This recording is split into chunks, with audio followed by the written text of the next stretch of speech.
Há 9 anos no comando da Seleção Brasileira Feminina de Judô, a nossa entrevistada é ex-atleta e um exemplo de dedicação ao esporte. Em 2011, foi reconhecida como melhor técnica do país ao vencer o Prêmio Brasil Olímpico e é chamada carinhosamente pelas judocas de Tia Rose.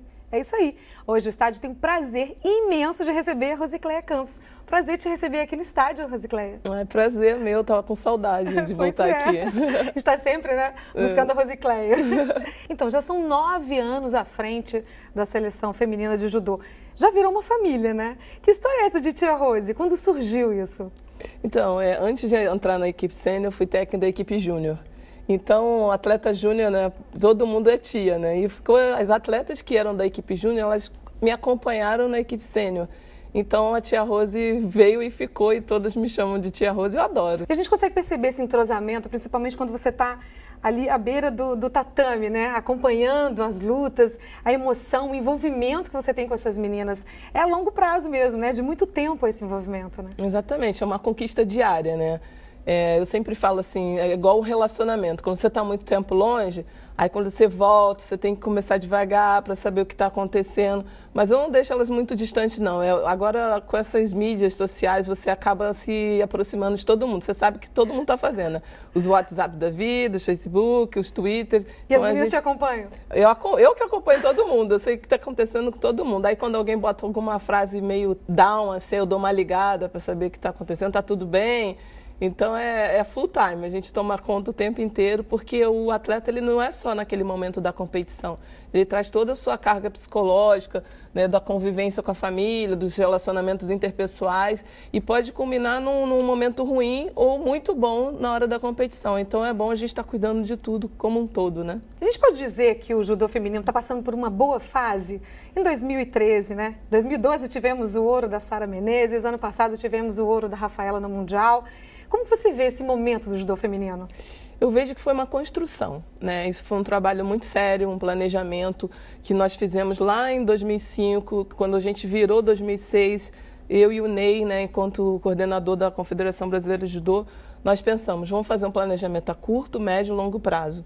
E a longo prazo era exatamente isso, na Olimpíada de Londres, né? Porque a curto prazo eram os Jogos Pan-Americanos no Rio de Janeiro, que a gente falava que ia conquistar 7 medalhas, as pessoas achavam que não, imagina, o judô feminino, conquistamos 7 medalhas. Em 2008, a Kathleen conquistou a primeira medalha olímpica individual, né, do esporte individual, só depois a Malrin e a Natália Falavinha, que conseguiram.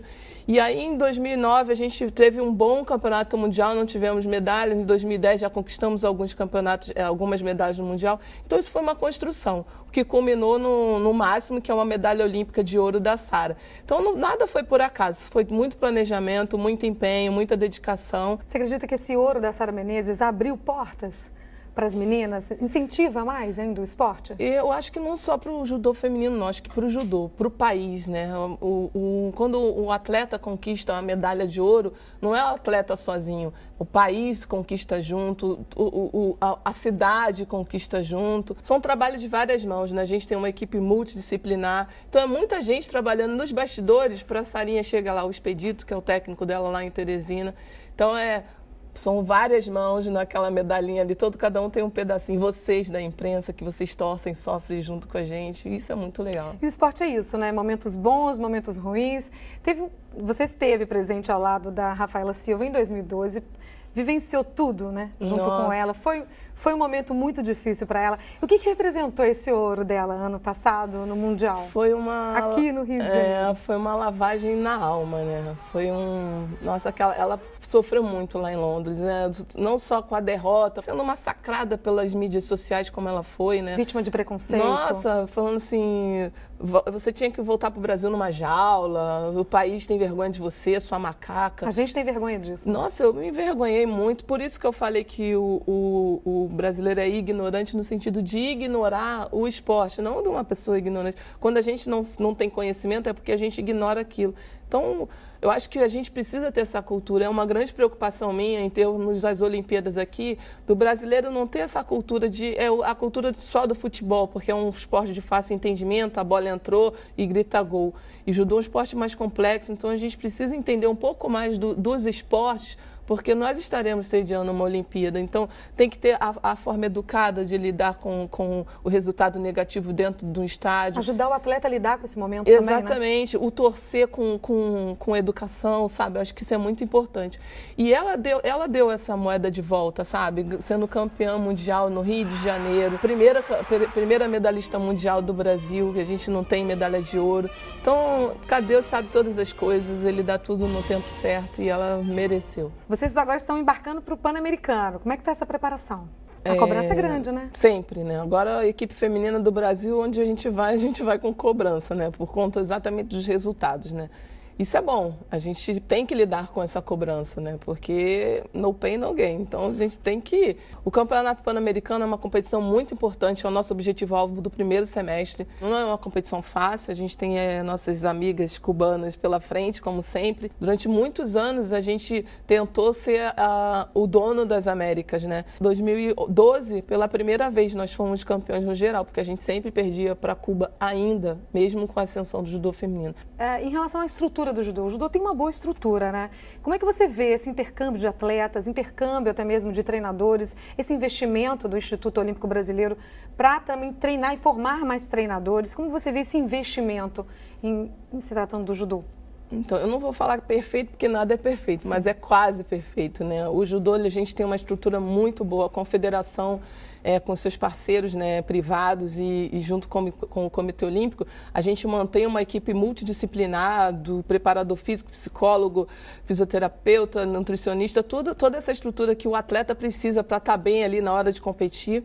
E agora entrou, né, o Instituto Olímpico Brasileiro com esse curso, que é um curso de formação de treinadores olímpicos, né? O Ney Wilson, que é o meu coordenador, achou importante, eu e o Jun, que já somos treinadores da seleção brasileira, também fazermos parte desse curso. Para incentivar também. Sem dúvida, exatamente, para nós sermos exatamente os exemplos. Olha lá, os técnicos principais, eles estão fazendo esse curso, então por que você não fazer? Rosicléia, você como atleta esteve em 2 Olimpíadas, né? 92 em Barcelona e 96 em Atlanta. Essa experiência é importante para trazer para as meninas nesse momento? Então, eu vejo como fundamental, né? Eu falo para elas que tudo que elas passam eu já passei. Então, não adianta querer me enrolar, já treinei com dor, já passei fome, porque a gente tem que, né, dar o peso. Tá. Já enganei, fingindo que estava treinando e não estava treinando. Então, assim, eu já passei por tudo. Sabe exatamente como é a vida da atleta, né? Exatamente. Essa troca, ela é real, né? Ela é franca. Eu não tô, nada que elas estão passando ali, eu realmente passei na pele, eu senti, só que eu senti de uma maneira muito pior, né? Elas, como a gente falou anteriormente, elas têm toda essa estrutura. E na minha época não existia essa estrutura. O país vivia um outro momento, o esporte vivia um outro momento. E sem contar que com o passar dos anos, em 2000 eu já fui como técnica auxiliar, em 2004 eu fui só para olhar. Então desde 92 eu fui para todas as Olimpíadas. Então isso cria uma bagagem, se cria segurança. Quais são os nomes para 2016? Quais serão as meninas que vão dar trabalho para as estrangeiras? Eu não posso falar assim, a equipe está pronta, né? Porque a gente tem exemplos. Esse final de ano é a última porta de entrada, é a última seletiva. Então, o que eu penso, sinceramente, como a Rose torcedora, não a Rose técnica, que a gente tem uma equipe muito jovem e que provavelmente ela vai se repetir. A equipe de Londres, com relação ao Rio 2016. Talvez mudando em alguma outra categoria, mas a base da equipe, a gente vê uma Sarinha, que é uma atleta muito jovem, é campeã olímpica, mas ela ainda é jovem, ela provavelmente estará, até porque as atletas peso ligeiro estão conseguindo alcançar ela agora, né? A gente trabalha nisso, um dos objetivos para 2016 é ter uma segunda equipe competitiva, né? Junto com a primeira. Não é fácil fazer isso, porque é um investimento muito grande, a confederação trabalha nesse sentido de a gente colocar as pessoas para viajarem. Aí a gente tem uma Érica também, que é vice-campeã mundial, está aí na equipe desde 2006, então ela está, no mesmo tempo que eu estou na seleção, a Érica está. Começa a trazer resultado, né? Pois é, é uma construção. A Érica é uma atleta que tem 3 quintos lugares em campeonato mundial, aí só ano passado que ela conseguiu emplacar, né? Assim, finalmente, né? Então agora, né? Exatamente, é esse pensamento do atleta ser, sabe, perseverante, disciplinada, saber o que quer.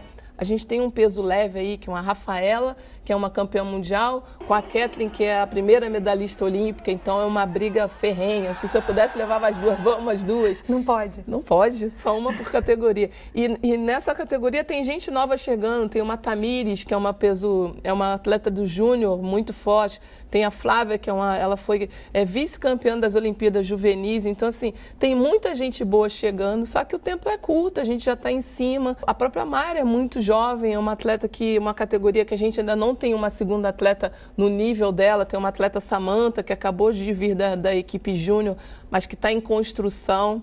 Então, eu vejo a probabilidade de mudar, talvez no peso meio médio, que possa mudar a atleta que foi a Mariana Silva. Talvez ela se repita, porque ela veio de uma lesão, está se recuperando. Nessa categoria tem a Mariana Barros, Mariana Silva e a Caterine Campos, que é lá do Flamengo. Então, são 3 atletas lá ali misturados. Então, uma categoria ou outra que pode mudar ou não. Logo depois da Olimpíada de Londres, a gente se encontrou, batemos um papo e eu te perguntei quais seriam os projetos futuros, né? Você disse que um dos projetos seria ter um bebê. Pelo visto, foi concretizado 2 vezes, né? Exatamente. Vieram 2. Uma duplinha. O que mudou na vida da Rosicléia? Nossa, muda tudo.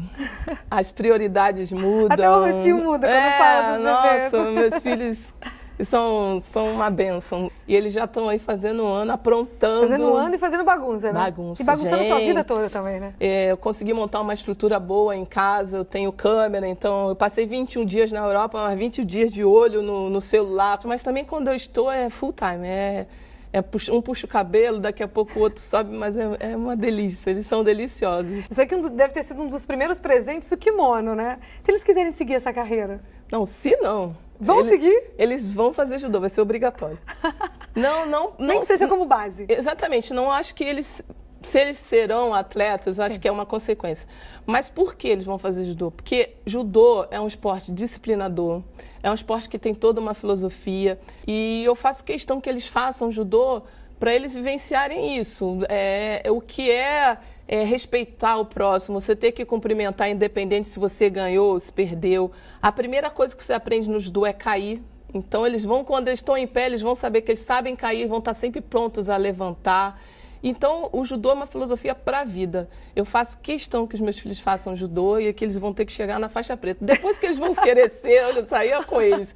Mas vão fazer judô.